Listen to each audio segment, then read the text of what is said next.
This is Wisdom, and she is the oldest known wild bird. Today is day 12 of Dinovember, and I would like to tell you about the Laysan Albatross like Wisdom, who, by the way, was first observed and given a leg band so that we could re-identify her all the way back in 1956.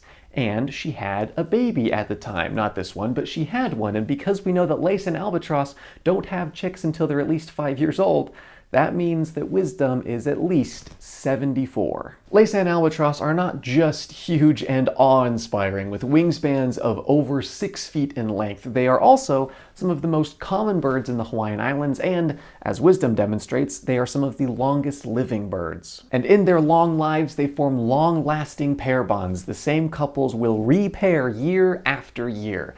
This is Wisdom with her longtime mate, Akeakamai.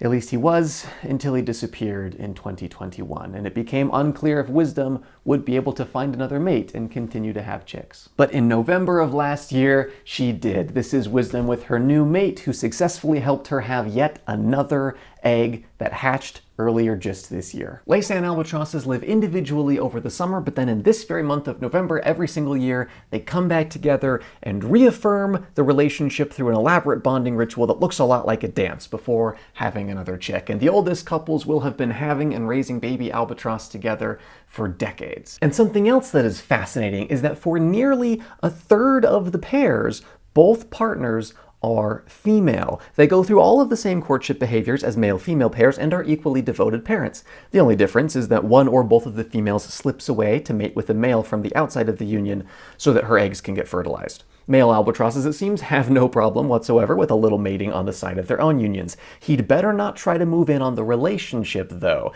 As researcher Lindsay Young observed, the female couples, quote, behave just like male-female pairs. If a male comes up to one female in a pair, the second female gets really possessive. And it's important to point out that Laysan albatross are not like weird outliers for this behavior. They just happen to be one of the very few species of birds that has been actually specifically studied for this. But, for example, about 12% of the nests of one population of roseate terns, not roseate spoonbills, that's a different bird, Brennan, but about 12% were discovered to be female-female. Similar percentages of female-female nesting are found in gulls and jackdaws.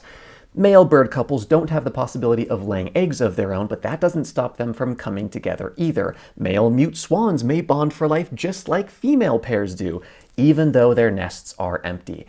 And same for the black-crowned night herons and great cormorants. And it's a fair question to ask why this happens. What is the adaptive significance for birds of having same-sex couples in a population? There's a lot of reasonable hypotheses about that, but one likely explanation for nesting birds like the Laysan albatross is that it actually allows for more chicks to be raised each year, because one Laysan albatross female can only lay one egg every year. But of course a male can produce millions of sperm. So for a population that evolves to have more females, with a third of those females bonding with each other in lifelong unions, actually can raise more total chicks than a population in which every partnership is male-female. Now, of course, because this is biology, there turns out to be a ton more details that make this more nuanced, and there's a ton more fascinating details, not just about that, but about other advantages of having same-sex couples in a population, and examples of this happening in other animals and how it plays out differently in different cases, none of which I have time to talk about here. But if you're interested, and you should be, the book is called Queer Ducks and Other Animals by Elliot Schreffer. He finishes the albatross chapter by saying that just like human sexuality and gender identification,